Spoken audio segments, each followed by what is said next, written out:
गेल्या काही दिवसांपासून लोकसभेची रणधुमाळी सगळीकडे सुरू असून एकमेकांवर टीका टिप्पणी सुरू असल्याचं चित्र सगळीकडे पाहायला मिळत आहे।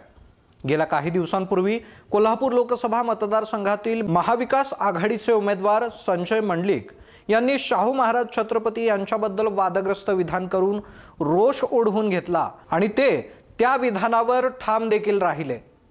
या विधानानंतर राजकीय वर्तुळात टीकेची झोड उठली होती। या घटनेनंतर आता संजय मंडलिक यांचे सुपुत्र वीरेंद्र मंडलिक यांनीही शाहू महाराज यांच्यावर टीकास्त्र सोडलंय।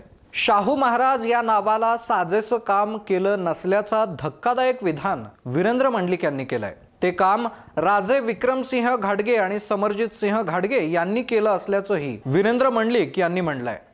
राजर्षी शाहूंच्या नावाने त्यांना एकही उद्योग काढता आला नसून अनेक वर्षांपासून बंद असलेली शाहू मिल देखील त्यांना सुरू करता आली नसल्याचं म्हणत त्यांनी शाहू महाराज छत्रपती यांच्यावर निशाणा साधलाय।